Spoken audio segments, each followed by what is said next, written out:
You say the introduction of the equal pay for equal work argument immediately complicates even salary comparison beyond practicality for one simple reason. Who decides what work is equal? It's not possible. So the simple question is, do you believe in equal pay? Well, I made the argument there. It's like it depends on So who you don't defines believe it. in equal pay? No, I'm not saying that at all. Because a lot of people listening to you will just say, I mean, are we going back to the dark That's ages because they're actually here? not listening. I'm They're just listening very projecting carefully, what and they I'm think. hearing you basically saying women need to just accept they're never going to make it on equal terms, equal outcomes is how you defined it. No, I didn't If say I was that. a young said woman that equal... watching that, I would go, well, I might as well just go and play with my Cindy dolls and give didn't up say trying that. at school because I'm not going to get the top job I want because said there's that someone sitting there saying it's not possible and it's not desirable, it's going to make you miserable. Desirable. That's what I said. It's a Yeah, bad it's not social desirable. goal. I didn't say that women shouldn't be striving for the top or anything like that, because I don't believe that for a second. Striving for the top, but you're going to put all those hurdles in their way, as has been in their way for centuries, and that's fine. You're saying that's fine. No, I really The think patriarchal that's, system I really is think just that's fine. silly. I do. I think that's silly. I really do. I mean, look at your situation. You're hardly unsuccessful. Yeah, and I have How do you battled quite manage hard it? to get where I've got to. Exactly. Good So for that's you. okay. Battling is good. This is all It's about the fight. inevitable. But you talk about men fighting. I mean, let me just put another thing to you from the book. Why You're wouldn't saying you have to battle for a high-quality position? Well, I notice in your book you talk about real conversations between men containing, quote, an underlying threat of physicality. Oh, there's no doubt about that. What about real conversations between women? Is that something, or are we sort of too amenable and reasonable? No, it's just that the domain of physical conflict is sort of off limits for you. Well, you it's just said rather that I've unfortunate. fought to get where I've got. Yeah, but What does that make me? well, a sort of proxy man or something? I don't imagine that you've. Yeah, to some degree, I suspect you're not very agreeable. So that's the thing. Successful women. I'm not very agreeable. Right. But I've noticed that successful- actually in this conversation. At least and we I'm can have sure a it joke about served your career well. Successful women, though, basically have to wear the trousers, in your view. They have to sort of become men to succeed, is what you're saying. Well, if they're going I've had to fight to succeed, if they're therefore going to I'm an compete honorary against man. men, certainly masculine traits are going to be helpful. I mean, one of the things I do in my counseling practice, for example, when I'm consulting with women who are trying to advance their careers, is to teach them how to negotiate and to be able to say no and to not be easily pushed around and to be formidable.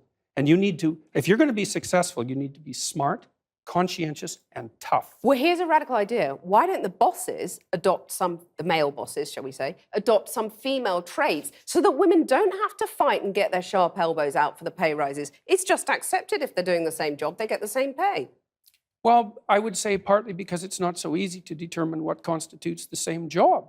But that's because, arguably, there are still men dominating our industries, our society, and therefore they've dictated the terms for so long that women have to battle to be like the men. No, it's not true. It's not true. So, for example... Where's the evidence? Well, I can give you an example very quickly. So I worked with women who worked in high-powered law firms in Canada for about 15 years, and they were as competent and put together as anybody you would ever meet. And we were trying to figure out how to further their careers.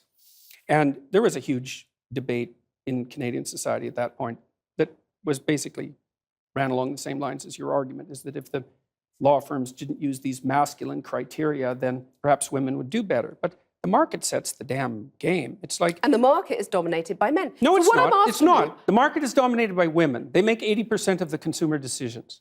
That's not the case at all. If you're talking 80%. about people who stay at home looking after children, by and large, they are still women. So they're going out doing the shopping. But that is changing. They make all the consumer decisions. Okay, so the market is driven by women, not men. Right. Okay, and if you're a lawyer in Canada... And they still pay more for the same sort of goods.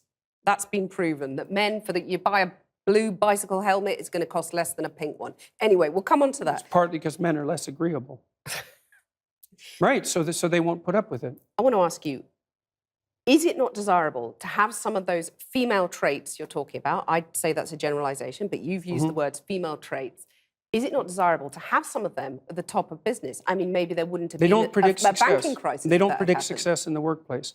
The things that predict success in the workplace are intelligence and conscientiousness. Agreeableness negatively predicts success in the workplace. And so does high negative emotion. You're saying that women aren't intelligent enough to run these top companies? No, I didn't say that at all. You said that female traits don't predict success. But I didn't say that intelligence wasn't. I didn't say that intelligence and conscientiousness Well, you were saying that weren't female intelligence and traits. conscientiousness by implication are not female traits. No, I mean, I'm not that's very saying that. dangerous I'm territory. not saying that at all. Are women less There's- intelligent than men, by and No, large? no, they're not. No, the data on that's pretty clear. The average IQ for a woman and the average IQ for a man is identical. There is some debate about the flatness of the distribution, which is something that James Damore pointed out, for example, in his memo, but there's no difference at all in general cognitive ability. There's no difference to speak of in conscientiousness. Women are a bit more orderly than men, and men are a little bit more industrious than women, but the difference isn't big. But I know that plenty of- averages into Plenty of men conscientiousness. who aren't necessarily as Well, of industrious. course, But these are- okay.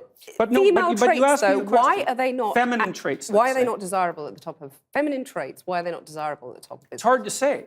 I'm just laying out the empirical evidence. Like we know the traits that predict success. But we also know, because companies by and large have not been dominated by women over the centuries, we have nothing to compare it to. It's an experiment. True, and it could be the case that if companies modified their behavior and became more feminine, that they would be successful. But You there's seem no doubtful about evidence that. for it.